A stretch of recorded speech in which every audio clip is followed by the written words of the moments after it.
Y amén. Pueden tomar asiento, mis hermanos. Nos alegramos poder cantarle al Señor. Dios es verdaderamente bueno y Él habita en medio de la alabanza de su pueblo. Bueno, mis hermanos, que el Señor los bendiga. Como saben, seguimos estudiando el libro de Colosenses, la carta a los Colosenses. Y la verdad que esta es una carta bastante cristológica, cristocéntrica, que habla acerca de la doctrina de Cristo. Y tenemos que tener en mente cuando estamos leyendo esta carta lo que hemos estado ya estudiando semanas atrás. Si vemos el capítulo 1, el verso 15, hemos hablado que Cristo es la imagen del Dios invisible, el primogénito de la creación, que Cristo es creador, que Cristo es autosuficiente y que Cristo es la cabeza de la iglesia. Y también la semana pasada nuestro hermano Jonathan nos enseñó acerca del misterio revelado a sus santos, que es Cristo, que bueno, por motivos técnicos no lo vamos a tener en el YouTube para poder volver a escucharlos. Una predicación muy, muy hermosa, la verdad. Pero estamos trayendo consecutivamente y expositivamente estudiando esta carta del libro de Colosenses. Entonces, en esta ocasión nos toca el capítulo 2, del verso 1 al 5. Vamos a darle lectura. Colosenses capítulo 2, del verso 1 al 5. Porque quiero que sepan qué gran lucha tengo por ustedes y por los que están en la Odisea y por todos los que no me han visto en persona. Espero con esto que sean alentados sus corazones, unidos en amor, y alcancen todas las riquezas que proceden de una plena seguridad de comprensión, resultando en un verdadero conocimiento del misterio de Dios, es decir, Cristo, en quien están escondidos todos los tesoros de sabiduría y del conocimiento. Esto os digo para que nadie los engañe con razonamientos persuasivos, porque aunque estoy ausente en el cuerpo, sin embargo estoy con ustedes en espíritu, regocijándome al ver su buena disciplina y la estabilidad de la fe de ustedes en Cristo. Entonces, ahora vamos a estudiar del capítulo 2, del verso 1 al 5. Y para entrar en contexto tenemos que echar un vistazo al verso 28, 1:28. Mire qué dice el 1:28. En la última parte dice: con toda sabiduría a fin de poder presentar a todo hombre perfecto en Cristo. ¿Cuál era la meta del autor? Presentar a todo hombre perfecto en Cristo. Entonces, teniendo eso en mente, recién podemos entender el capítulo 2. Entonces tenemos que tener en mente que el autor quiere presentar a todo hombre perfecto en Cristo. Y si nos fijamos versos anteriores, el 1:22, Colosenses 1:22, en la parte C dice: a fin de presentarnos santos, sin mancha, irreprensibles delante de Él. Entonces el autor ya viene diciéndonos que Él quiere presentarnos perfectos en Cristo, a todo hombre perfecto en Cristo, todo creyente, todo aquel que ha abrazado y ha entendido que Cristo es la imagen de Dios invisible y que Cristo es verdaderamente Dios. Entonces, teniendo eso en mente, el autor quiere llevarnos a una madurez. ¿Qué es lo que quiere el autor? Presentarnos perfectos, presentarnos sin mancha, presentarnos irreprensibles delante de Él.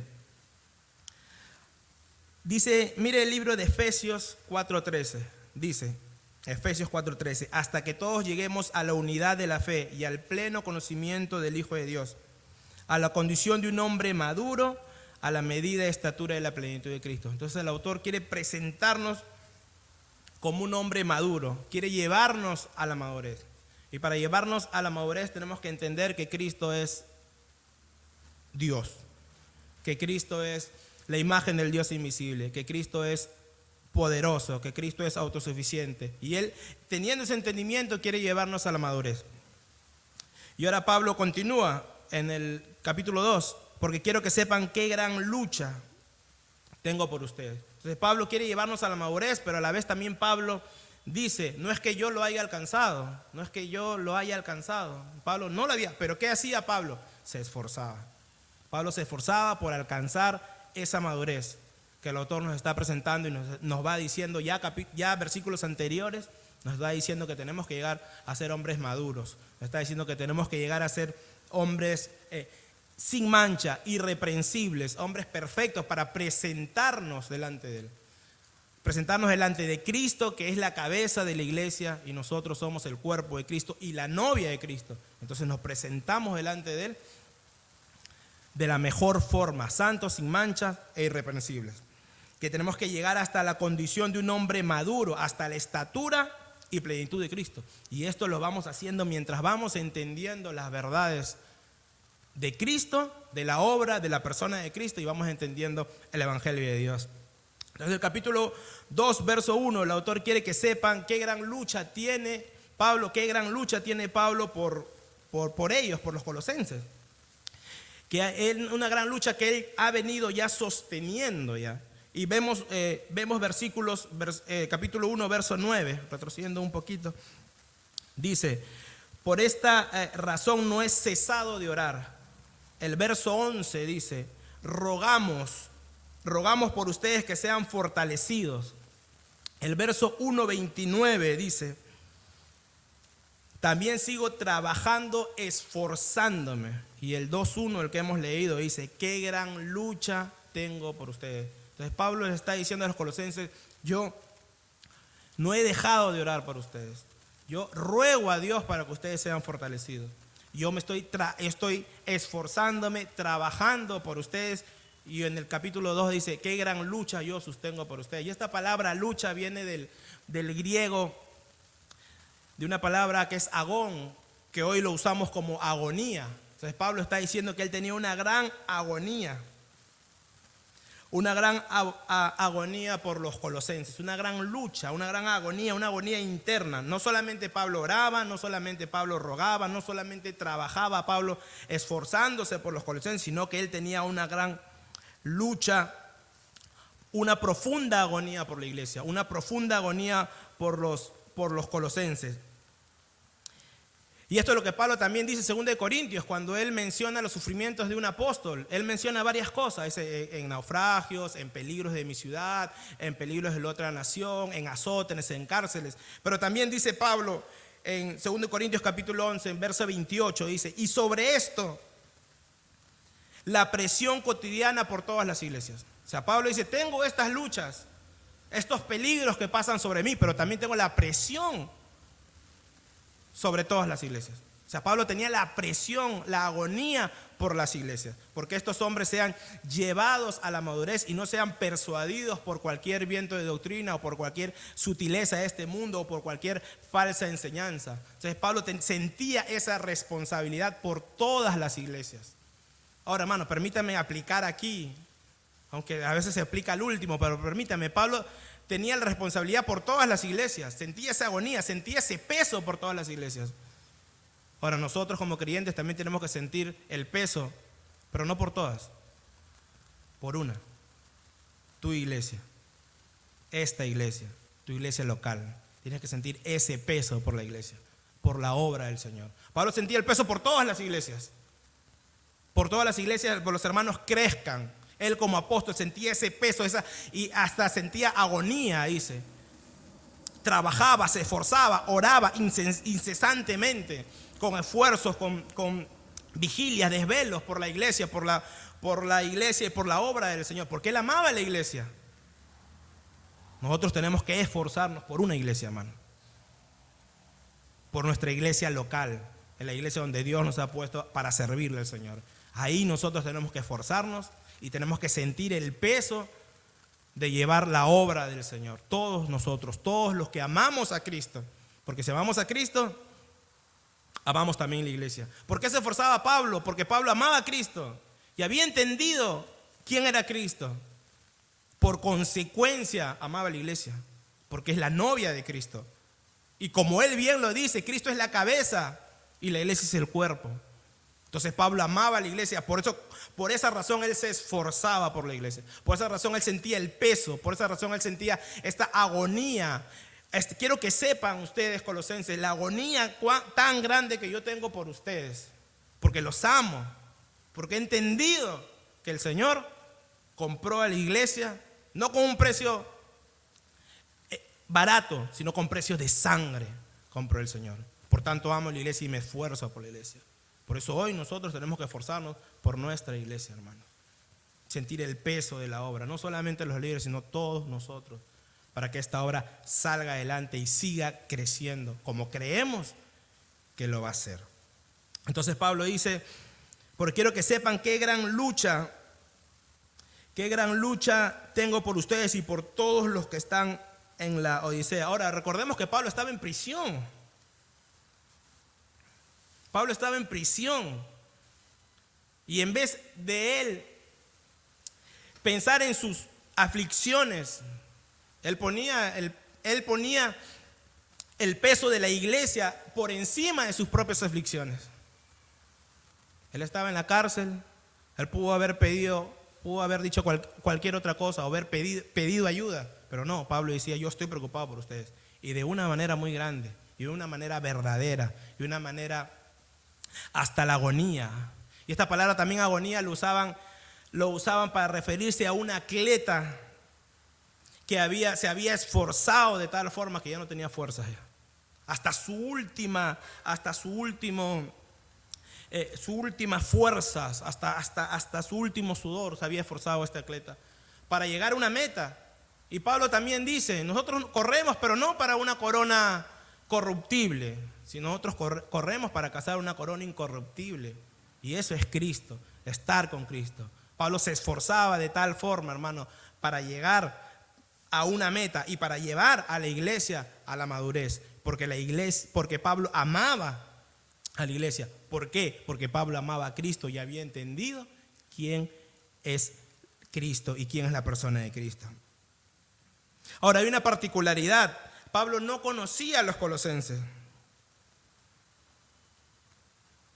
Pablo no conocía, dice, y todos los que no me han visto en persona. Hay una particularidad ahí, no conocía a los colosenses, pero no es necesario que Pablo conociera a los colosenses para que Pablo demostrara el amor que tenía por los colosenses.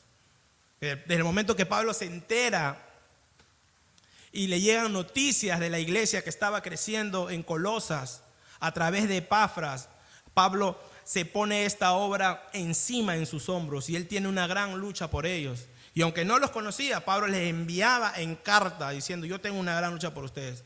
Yo estoy preocupado por ustedes, estoy orando, estoy intercediendo, estoy rogando y estoy esforzándome por ustedes. Porque Pablo amaba a esos hombres, aunque no los conocía, amaba a esos hombres porque Pablo amaba a Cristo. Y ellos eran el cuerpo de Cristo. Entonces hay una particularidad ahí. Pablo demostraba esta gran lucha de una forma muy concreta. Pablo demostraba esta agonía de una forma muy concreta. ¿Cómo demostraba Pablo esta agonía? Orando, hermano. Orando por los colosenses. Y orar es una expresión de amor hacia otros. Yo amo a alguien, por eso oro por esa persona. Orar por alguien es una expresión de amor por otros, hermanos. Es una expresión grande de amor por otros. Por ejemplo, de repente en vano hubiera sido que todos vayamos al hospital a ver a Agustín, pero todos estábamos orando por él. Y damos gracias a Dios que nació grande, fuerte, y su mamá también está bien. Entonces todos hemos estado orando por él, una expresión de amor, orar por nuestros hermanos. Y oramos porque creemos que Dios va a obrar, y oramos porque creemos, dejamos las cosas en manos del Señor. Entonces Pablo ora por ellos de una manera esforzada, de una manera, él se esforzaba por los colosenses, por el crecimiento de los colosenses, por cuidar a los colosenses. Y Pablo dice, yo tengo una gran agonía por ustedes. Ahora Pablo ora por 3 cosas en específicos y lo vamos a ir desarrollando. 3 cosas que leemos en el verso 2. Verso 2. Espero que sean alentados sus corazones.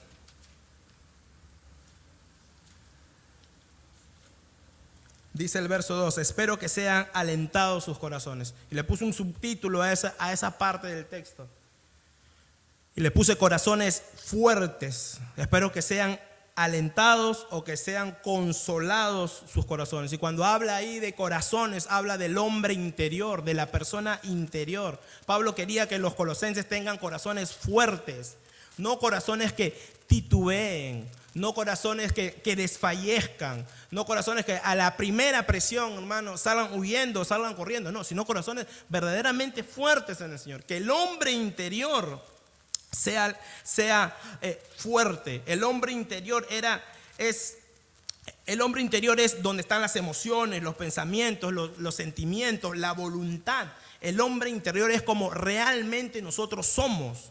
Ese hombre interior tiene que ser fuerte, ese hombre interior tiene que ser fortalecido. Ese hombre interior no puede titubear, ese hombre interior no puede desfallecer, ese hombre interior no puede agonizar por cualquier situación de la vida, hermano.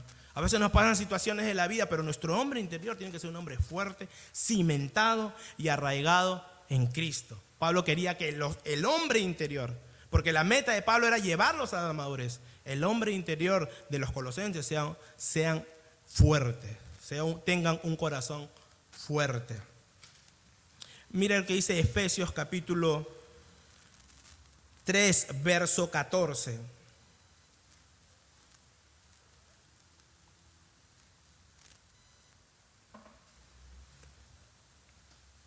Por esta causa, yo pues doblo mis rodillas ante el Padre del Señor Jesucristo. Verso 16. Le ruego a Él que les conceda a ustedes ser fortalecidos con poder por su Espíritu en el hombre interior. Entonces Pablo oraba al Señor de rodillas. Por esta causa pues doblo mis rodillas ante el Padre del Señor Jesucristo. Les ruego que les conceda a ustedes ser fortalecidos con poder por su Espíritu en el hombre interior. O sea, Pablo quería que su hombre interior de ellos sea un hombre interior fuerte, un hombre interior valiente, un hombre interior que no se dé por vencido, hermano, por cualquier circunstancia de la vida. Pablo sabía los peligros que llevaban a estar en Colosas en ese tiempo por las filosofías que querían entrar a la iglesia de Colosas. Pero Pablo quería que su hombre interior de ellos sea fuerte, su hombre interior sea valiente, que su hombre interior no se amedrente o retroceda o se deje dominar por esas enseñanzas falsas. Y para eso tenían que tener corazones fuertes. Nuestro hombre interior fuerte, hermano, valiente, no desanimarnos por cualquier situación externa que nos pueda suceder en la vida, sino seguir adelante. ¿Por qué? ¿Por qué? Porque Cristo es nuestro Señor, porque Cristo es mi cabeza, porque Cristo es la imagen del Dios invisible, y porque Pablo se esforzaba de tal forma que él llegaba hasta la agonía. Entonces de esa misma forma nosotros tenemos que esforzarnos. Pero Pablo, ¿de dónde sacó eso? Del Señor Jesucristo, que se esforzó hasta lo sumo, se humilló hasta lo sumo, hasta la muerte y muerte de cruz.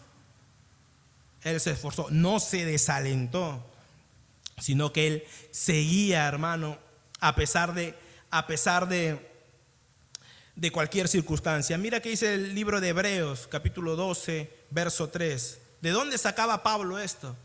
Que querían que tengan corazones fuertes, que su hombre interior sea fuerte. Hebreos capítulo 12 dice: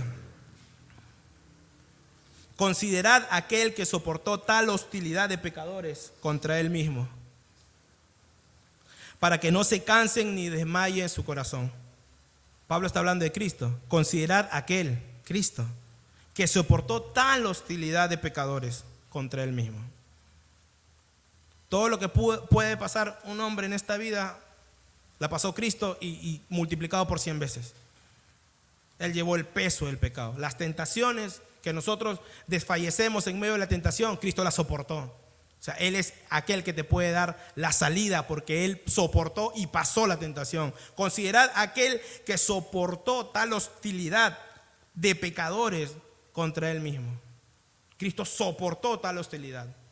Lo traicionaron, lo negaron, lo vendieron y Él soportó tal hostilidad. Consideren a aquel, miren a Cristo, aquel que es la imagen del Dios invisible. Miren a Cristo, aquel que es la cabeza de la iglesia. Miren a Cristo, aquel que es primogénito de la creación. Mírenlo a Él. Él soportó tal hostilidad contra pecadores. Por eso su hombre interior tiene que ser fuerte como Cristo. Su hombre interior tiene que ser fuerte como lo era el hombre interior de Pablo, que a pesar de estar en la cárcel, no se preocupaba por él, sino se preocupaba por los demás. Se preocupaba por la iglesia. ¿Qué es más importante en esta vida, hermano?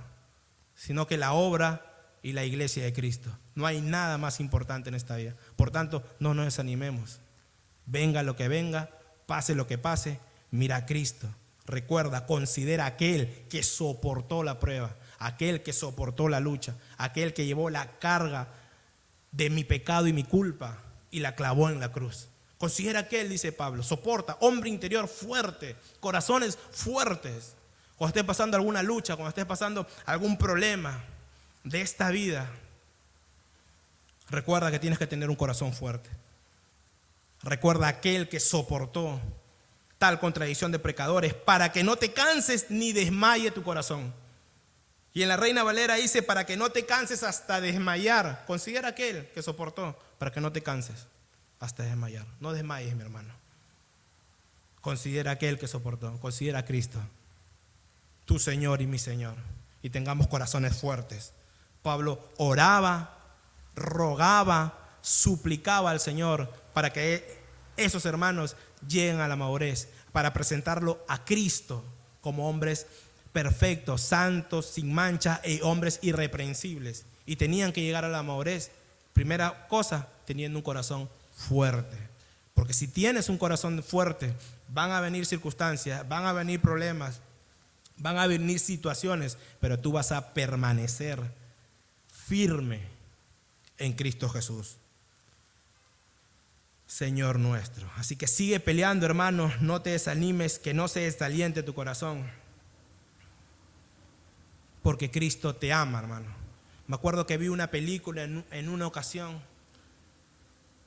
y un entrenador le decía a un boxeador, un round más, porque Mickey te ama, le decía.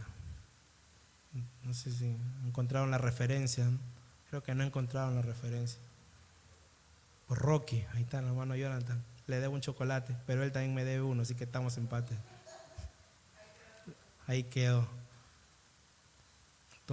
Un round más, hermano, esfuérzate, sigue peleando, no te desanimes. ¿Por qué? Porque Cristo te ama, hermano. Cristo te ama, hermano. Por eso sigue peleando por la obra de Cristo. Corazones fuertes, corazones alentados, no desanimados, hermanos. Que nada nos desanime, hermano. Que nada nos desanime.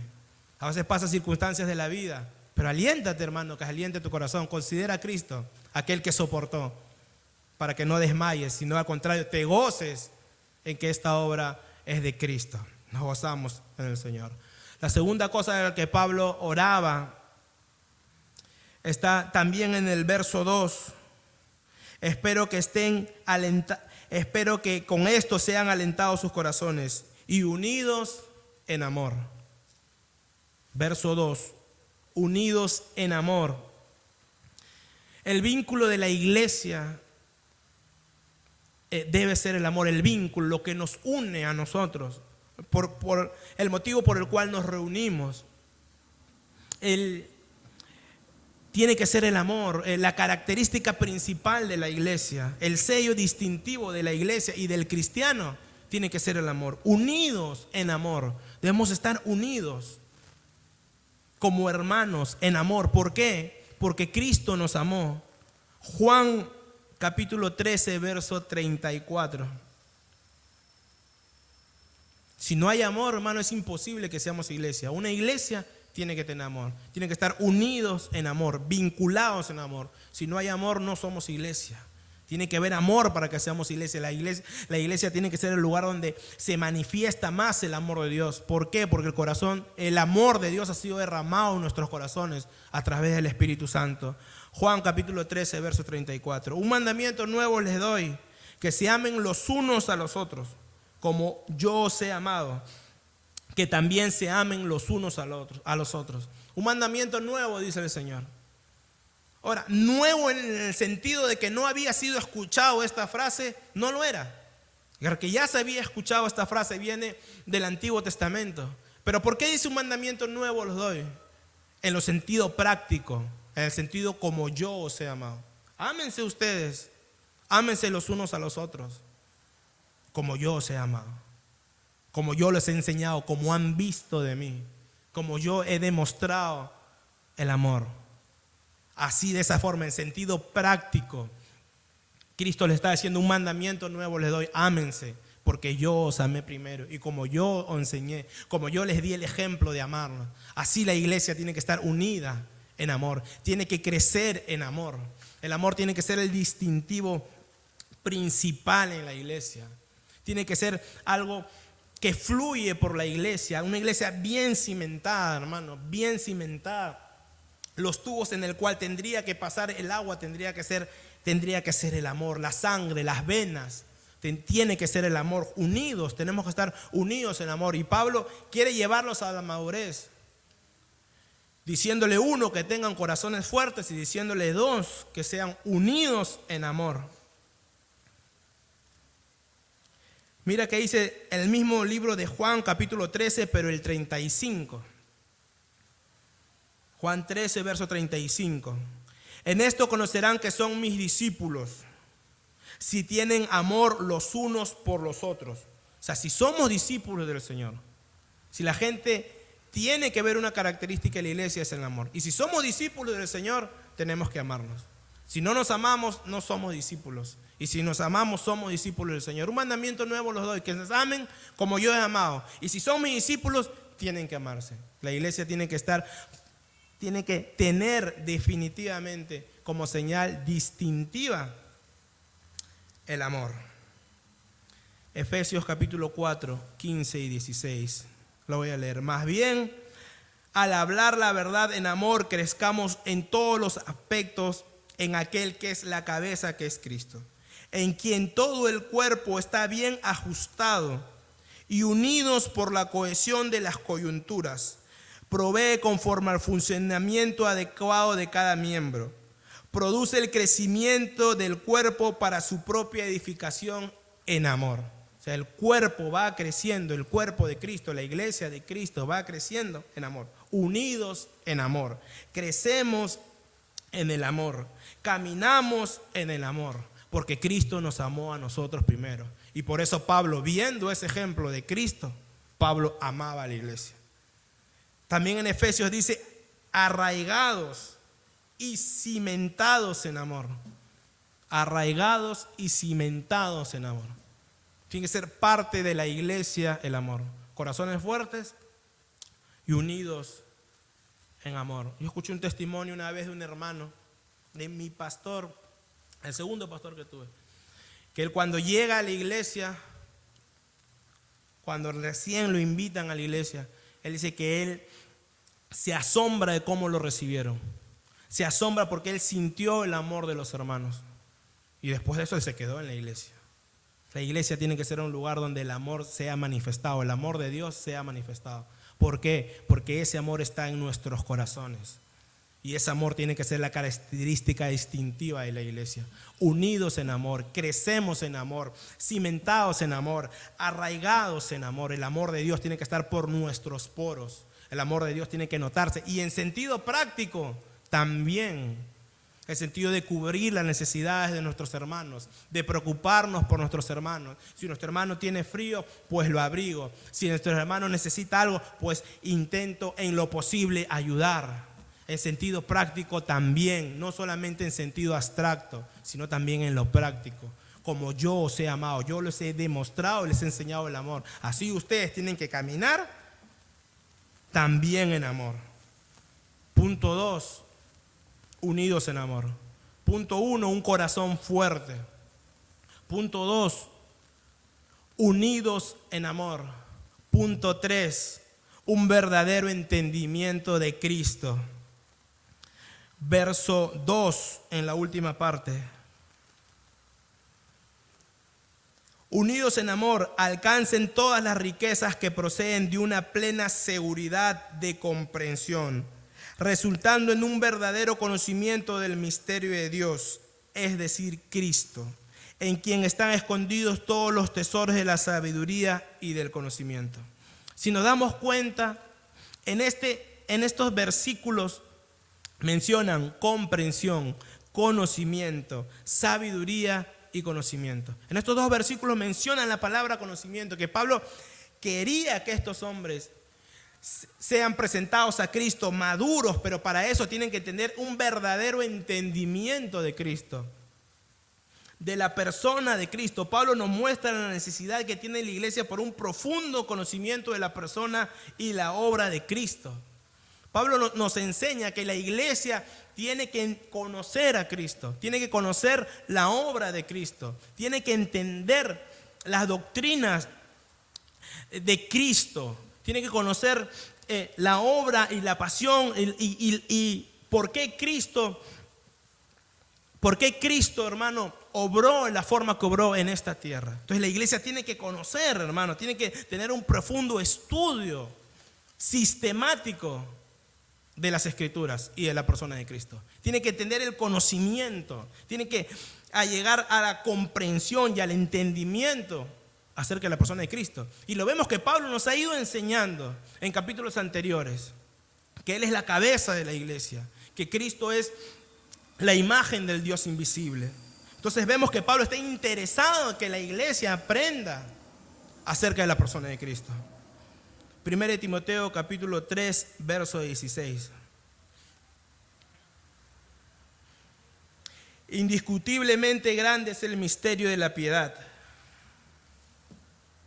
Él fue manifestado en carne, vindicado en el Espíritu, contemplado por los ángeles, proclamado entre las naciones, creído en el mundo y recibido arriba en gloria. O sea, la iglesia tiene que entender y comprender y conocer a la persona y la obra de Cristo, su encarnación, su vida perfecta, su pasión, su crucifixión, su muerte, su resurrección, su ascensión, su glorificación. La iglesia tiene que entender y comprender y asimilar estas verdades, que estas verdades estén dentro de su entendimiento y puedan entender misterios que estaban ocultos para los gentiles y hasta para los judíos, pero que hoy ha sido revelado a nosotros en la persona de Cristo.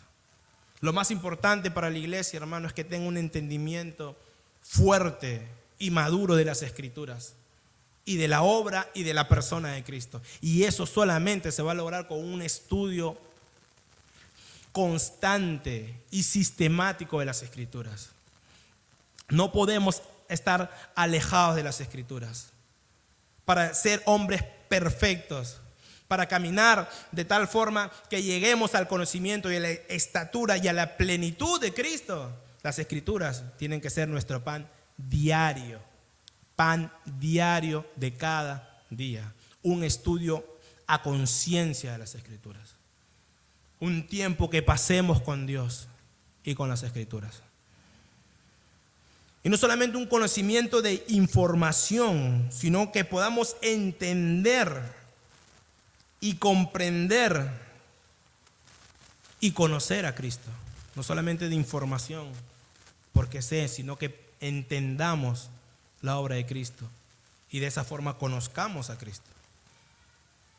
¿Cómo hacemos eso, mis hermanos? Pasando tiempos en las Escrituras y pasando tiempo conociendo a Cristo en oración, definitivamente. Uno de los pilares de la iglesia, la Escritura y la oración. Pasando tiempo con Dios en un estudio a conciencia de las Escrituras. La iglesia tiene que tener un profundo entendimiento y un conocimiento verdadero de la persona de Cristo. Por eso vemos hoy en día cada cosa, hermanos, cada cosa vemos que nos extraña y nos sorprende acerca de la persona de Cristo y tantas cosas que ocurren en la iglesia que no son escriturales, pero que la iglesia local hace por muchas partes y por mucho tiempo, hermano. Cosas que tú ves y escuchas que son jaladas de los pelos.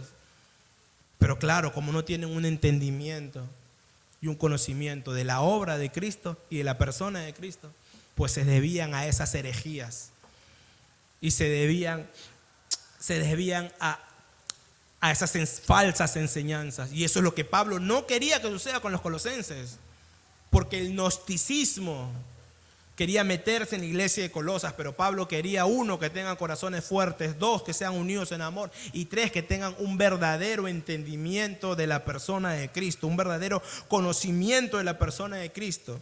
Efesios 3, 18 y 19.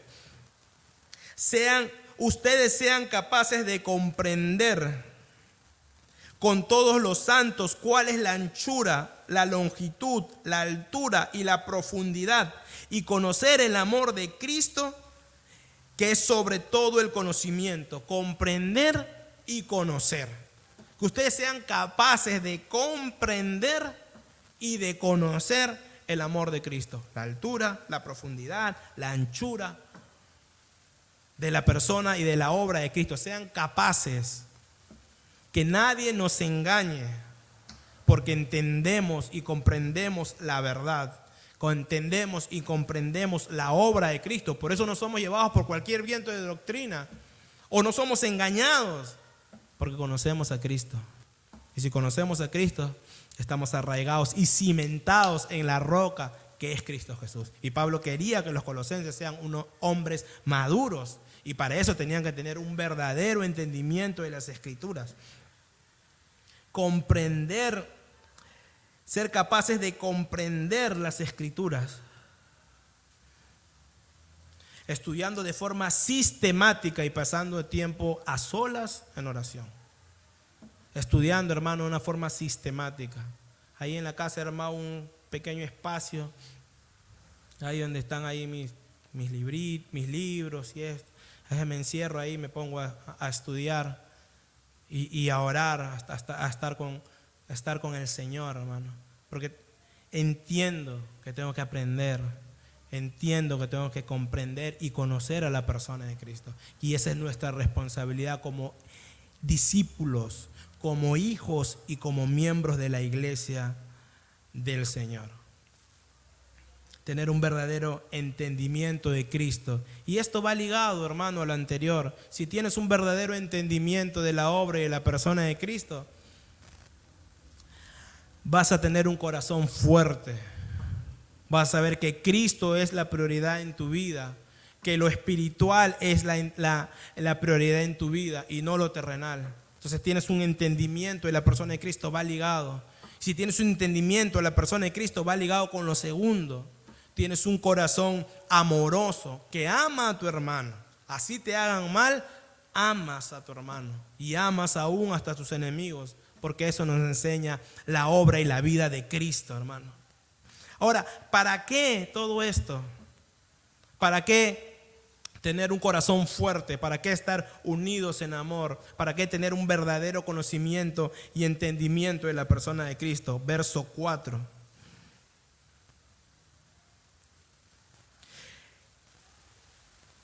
Esto lo digo para que nadie los engañe con razonamientos persuasivos. ¿Para qué? Para que nadie os engañe.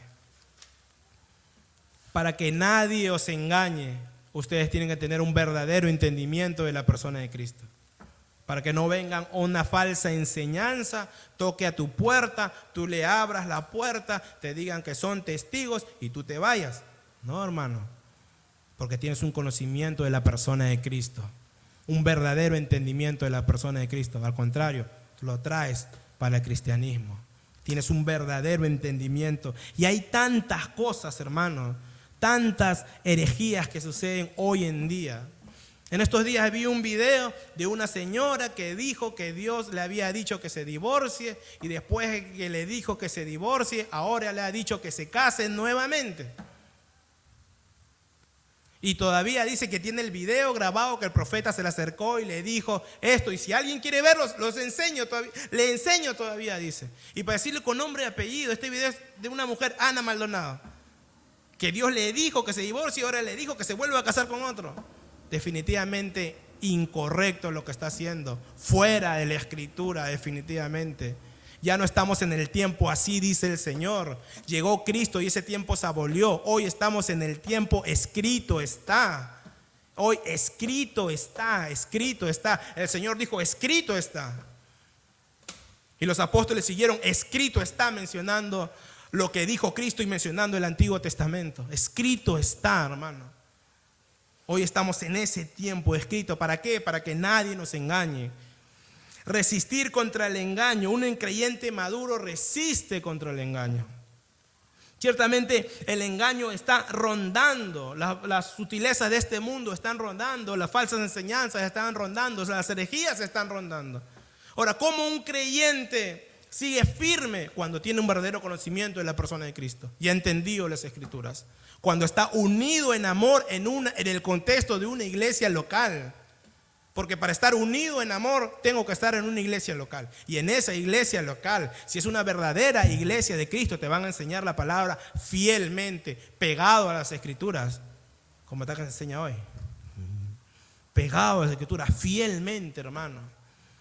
Por eso es importante que los líderes estudiemos la palabra del Señor a conciencia y que la iglesia esté orando también por nosotros para que Dios nos siga iluminando. Porque eso es lo que hoy hace el Espíritu Santo, nos ilumina las Escrituras para no ser persuadidos por cualquier viento de doctrina. Por eso tantas doctrinas falsas hoy en día, hermano. El cristiano tiene que tener un conocimiento verdadero de Cristo para resistir el engaño, para no ser llevado por cualquier viento de doctrina. Y esto lo digo para que nadie os engañe con razonamientos persuasivos, con razonamientos que los persuaden a querer dejar la obra del Señor y a querer dejar el Evangelio de Cristo. Pero cuando tenemos un verdadero entendimiento de Cristo, cuando tenemos corazones fuertes y cuando estamos unidos en amor, hermano, Dios nos libra y Dios nos guarda y Dios nos ayuda a seguir peleando la buena batalla de la fe. Para concluir, mis hermanos, hemos visto que el Señor quiere que tengamos corazones fuertes para no desmayar, que andemos en un vínculo perfecto del amor y que tengamos un verdadero entendimiento de la obra de Cristo. Oremos. Señor Dios de los cielos, te damos